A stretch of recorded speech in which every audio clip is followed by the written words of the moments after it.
नमस्ते फ्रेंड्स। आज हम डिस्कस करते हैं कि नार्सिसिस्ट लोग जो होते हैं किस प्रकार से अलग अलग प्रकार की गतिविधियां करते हैं जो आपको सोचने पर मजबूर कर देती है कि किस प्रकार की पर्सनैलिटी होती है। कुछ इनकी एबनॉर्मल एक्टिविटीज होती हैं जो बहुत ही आपको सोचने पे विवश कर देती हैं। आप इनको बहुत जल्दी नहीं रीड कर पाते हो और कई बार आप देखोगे कि ये जो है उसी पल आपको प्यार दिखाएंगे तो उसी पल जो है ये आप पर आक्रामक भी हो जाते हैं। तो इनके दिमाग का स्तर जो होता है इस प्रकार का होता है कि कब क्या कर दे आपको इस चीज की जानकारी नहीं रहती है। तो जो ये नार्सिसिस्ट लोग होते हैं ये बहुत ज्यादा सोशियोपैथ से रिलेटेड होते हैं। कुछ कुछ इनकी जो क्वालिटीज होती हैं नार्सिसिस्ट की वो सोशियोपैथ जैसी होती हैं, परंतु जो नार्सिसिस्ट लोग होते हैं ये थोड़ा सा उन लोगों से अलग होते हैं, क्योंकि ये लोग जो होते हैं कई बार जो है क्रिमिनल एक्टिविटीज कम करते हैं बजाय इसके कि सोशियोपैथ। लेकिन जो एक नार्सिसिस्ट होता है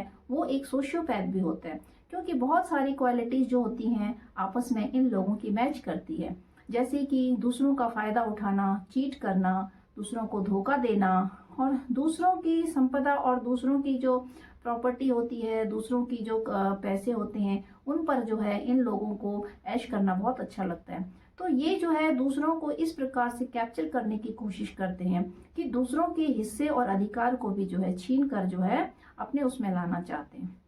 हम एक केस स्टडी से देखते हैं कि एक नार्सिसिस्ट कपल जिसमें कि हस्बैंड जो है नार्सिसिस्ट होता है, तो आप ये देखोगे कि जो नार्सिसिस्ट है वो जो है अपनी वाइफ को जो है आफ्टर ड्रिंकिंग बैठाता है और कई बार जो है हमने देखा है केस स्टडी में कि वो नार्सिसिस्ट जो है अपनी वाइफ को बैठाकर अपनी पास्ट की स्टोरी बता रहा होता है। तो उसमें वो दिखाता है कि जो उसके पेरेंट्स हैं उन्होंने इस प्रकार से जो है अपना जीवन काटा और इस प्रकार से जो है उसका बचपन बीता। तो इस प्रकार से वो जो है अपनी वाइफ को बता रहा होता है। तो कई बार जब वो ऐसे शब्द यूज करता है कि देखो मेरी माँ ने इतना कष्ट किया बेचारी, तो इस तरीके से जो है वो अपनी वाइफ को ये सब चीजें बता रहा होता है। तो वो जो नार्सिसिस्ट होता है तो ड्रिंक करके वो क्या करता है अपनी वाइफ को जो है जबरदस्ती बिठाकर उसको अपनी स्टोरी बताना चाहता है और अपने पास्ट की स्टोरी बताता है, क्योंकि जो नार्सिसिस्ट लोग होते हैं उनके पास कोई काम ही नहीं होता है। तो वो आपको उलझाए रखते हैं, कभी आपको पास्ट की हिस्ट्री बताएंगे, कभी आपको प्रेजेंट बताएंगे, कभी आपको फ्यूचर बताएंगे। और इन लोगों को खुद ही अपना फ्यूचर पता नहीं होता, परंतु ये आपके फ्यूचर के बारे में डिस्कस करते हैं आपके साथ बैठ के, आपका प्रेजेंट बताएंगे, अपने पास्ट के बारे में बताएंगे। तो इस प्रकार से ये आपको पूरा जीवन उलझा के रखते हैं। तो जो हम केस स्टडी के बारे में बात कर रहे थे उसमें जो हस्बैंड होते हैं वो अपनी वाइफ को बताते हैं कि मेरी माँ ने बेचारी इतना कष्ट करती थी, मेरी माँ बेचारी। तो इस तरीके से जो औरत होती है वो तो कुछ कह भी नहीं सकती, अगर कुछ कहेगी तो वो नार्सिसिस्ट जो है उसके पीछे पड़ जाएगा।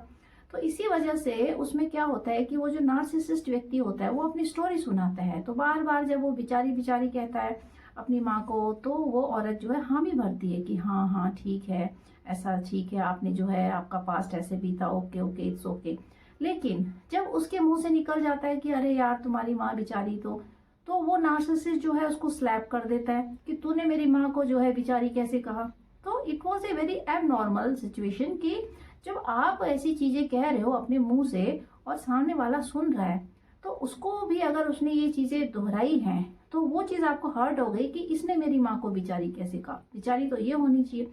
देन ही उसमें वो व्यक्ति क्या करता है, अपनी बीवी को उसने मारा और उसके बाद जो है उसके ऊपर वो डोमेस्टिक वायलेंस करने लगता है कि तुमने मेरी माँ को क्यों बेचारी कहा, तुम होते कौन हो, तुम्हारी हिम्मत कैसे हुई। तो ये ऐसी एबनॉर्मल सिचुएशंस होती है जिसमें कि वो लेडी जो है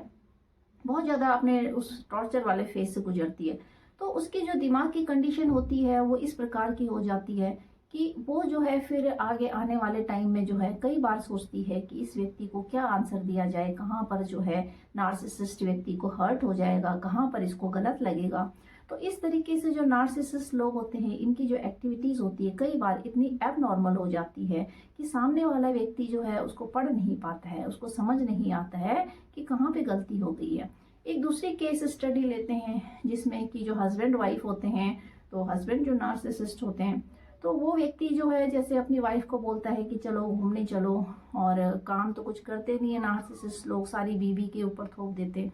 तो जब वो लेडी काम करने के लिए मना कर देती है, जाने के लिए, घूमने के लिए, क्योंकि उसको घर में बहुत सारे काम होते हैं, तो वो जो नार्सिसिस्ट व्यक्ति होता है उसको इतनी ईगो पे लग जाता है कि इसने मुझे मना कैसे किया, तो एट दैट मोमेंट वो चला जाता है। परंतु बाद में जो है उसके दिमाग में ये सब चीजें चल रही होती है कि मेरे साथ क्यों नहीं आई। तो नार्सिसिस्ट लोगों की एक जो उनके अंदर एक वो चीज होती है वो ये कि ये लोग जो है हमेशा आपको उलझा के रखेंगे। अगर कहीं जाएंगे तो आपके साथ, और कुछ मतलब हर चीज जो है हर चीज में आपको शामिल करेंगे, ताकि आप जीवन में अपना समय ना ले सको, आपको अपना बहुमूल्य समय जो है आप अपने लिए ना बिता सको, आप अपने बहुमूल्य समय का अपने लिए इस्तेमाल ना कर सको, उस बहुमूल्य समय में जो है आप अपने को ना परख सको, आप अपने को ना जान सको। तो ये इनकी कोशिश रहती है। इसीलिए ये जो है पूरा दिन पूरी रात जो है मतलब आपको जो है इन्वॉल्व करके रखना चाहते हैं, ताकि आपका पूरा अटेंशन, आपका पूरा टाइम, आपका पूरा जीवन जो है इन लोगों पर समर्पित हो जाए। तो उसमें वो जो व्यक्ति जो अपनी बीवी को कहता है कि चलो घूमने चलो, और वाइफ जो है मना कर देती है, तो कहीं ना कहीं वो चीज उसके ईगो पे हर्ट हो जाता है, तो वो एट दैट मोमेंट वो चले जाता है। परंतु जब वो ड्रिंक करके आता है तो वो सारी चीजें उसके दिमाग में घूम रही होती है, तो वो जो है शाम को आके फिर जो है उसके साथ डोमेस्टिक वायलेंस करता है, मारपीट करता है। और बहाना ये होता है कि आपने मेरे को जो है क्यों नहीं गए, आप मेरे साथ आपने क्यों मना किया,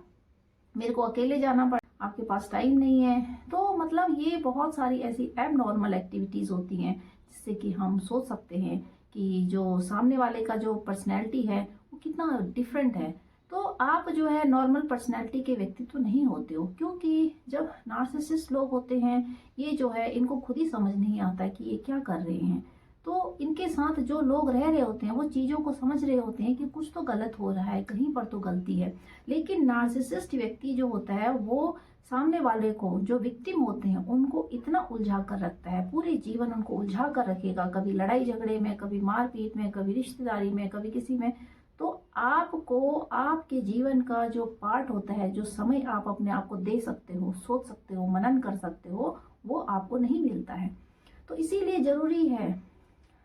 जरूरी है कि आप जो है जीवन में अपना समय लीजिए, अपने आप को पहचानिए और अपने माइंड, सोल एंड बॉडी को जो है कनेक्ट कीजिए। जब आप तीनों की कनेक्टिविटी को बढ़ाएंगे तो कहीं ना कहीं आप अपने आप को जानेंगे, क्योंकि व्यक्ति जो होता है वो अपने आप को ही नहीं जानता है, आपका अपने आप से खुद का परिचय नहीं होता है। इसी वजह से जो नार्सिसिस्ट लोग होते हैं वो दूसरों की पर्सनैलिटी को बता रहे होते हैं, तो सामने वाला जो है उनकी बताई हुई चीजों को अडॉप्ट कर लेता है कि हाँ मैं ऐसा हूँ। तो आपको जीवन में ऐसा नहीं करना है, क्योंकि आप अपने आप को ज्यादा जानते हो बजाय इसके कि नार्सिसिस्ट की। तो आप ना तो दूसरे की पर्सनैलिटी का व्याख्यान कीजिए और न ही जो है अपनी पर्सनैलिटी को किसी को इतना अधिकार दीजिए कि वो जो है आपके बारे में बता सके कि आप क्या हो। तो आपको जो है ये चीज एक्सेप्ट करनी है कि हाँ मैं ऐसा हूँ तो ऐसा ही हूँ। तो आपको दूसरों के लिए नहीं बदलना है। अगर आपको जीवन में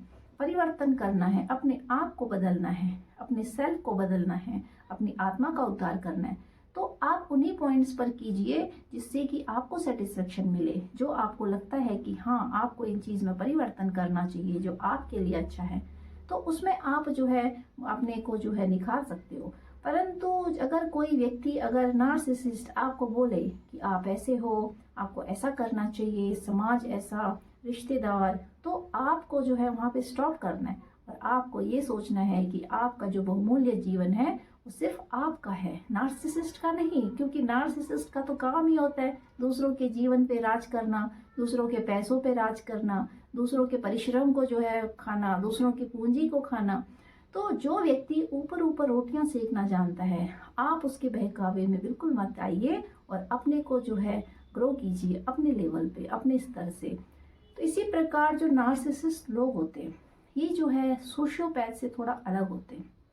सोशियोपैथिक लोग जो होते हैं ये जो है बहुत ज्यादा क्रिमिनल माइंड के होते हैं, और जो नार्सिसिस्ट सोशियोपैथ होते हैं उनके अंदर भी एक क्वालिटी होती है कि ये लोग भी जो है आपको किसी भी हद तक गिर सकते हैं। कभी कभी आप नार्सिसिस्ट के साथ रहोगे तो आप जो है इस चीज से अनजान रहोगे, तो कहीं ना कहीं आप जब नार्सिसिस्ट के साथ रहते हो तो आपको हमेशा एक भय रहता है, आपको इस चीज का डर रहता है कि आपकी जो है आपके ऊपर जो है कब वो आक्रामक कर दे। तो आपको जो है अपने इस बात का भय हमेशा सताता रहता है कि आप अपने आप को सेफ्टी फील नहीं करते हो कि कब वो नार्सिसिस्ट सोशियोपैथ बन जाए और कब वो जो है आप पर आक्रामक हो जाए और आत्मघाती बन जाए।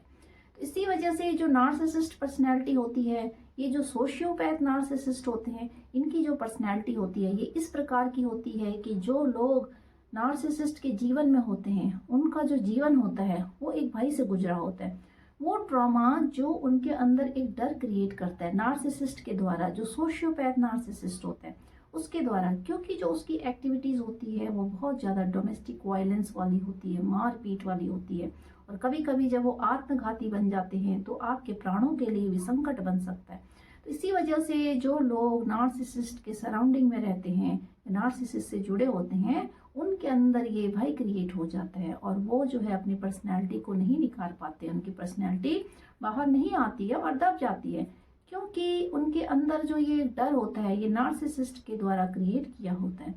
इसी वजह से जो उनके अंदर ये ट्रॉमा हो जाता है, एक डर क्रिएट हो जाता है कि वो लोग, वो जो नार्सिसिस्ट के सराउंडिंग में रहते हैं, अगर पेरेंट्स नार्सिसिस्ट हैं तो बच्चे जो है उनके अंदर एक भय रहेगा, उनको ये डर रहेगा कि कहीं हमें मार ना दें,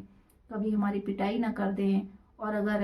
बच्चे नार्सिसिस्ट हैं तो पेरेंट्स भी जो है कहीं ना कहीं असुरक्षित भावना फील करते हैं, और हस्बैंड वाइफ हैं तो आपस में इनको भी जो है एक असुरक्षा की भावना रहती है। इसी वजह से जो नार्सिसिस्ट के द्वारा दिया हुआ जो ट्रॉमा बॉन्ड होता है वो आपके पूरे जीवन आपके साथ चलता है, और आप कहीं ना कहीं इस चीज को समझ नहीं पाते हो कि आपका ये ट्रॉमा जो है आपके पार्ट ऑफ पर्सनैलिटी बन जाता है, और आपकी जो पर्सनैलिटी होती है वो एक दबी दबी सी हो जाती है, आप समाज में खुलकर बात नहीं कर पाते हो। इसीलिए जो सोशियोपैथ नार्सिसिस्ट होते हैं ये बहुत ज़्यादा खतरनाक हो जाते हैं, ये आत्मघाती होते हैं। इसीलिए आपको ज़रूरत है समझने की कि आप जो है किस प्रकार के व्यक्तित्व के साथ रह रहे हो, कैसे लोगों के साथ रह रहे हो, और आपको जो है अपने ऊपर किसी भी प्रकार का दबाव नहीं बनाना है दूसरों के कहने पर, क्योंकि ये आपका जीवन है और आप इसका निर्धारण कर सकते हैं, और आपसे बेहतर आपके जीवन के बारे में और आपके बारे में कोई दूसरा व्यक्ति नहीं जान सकता है।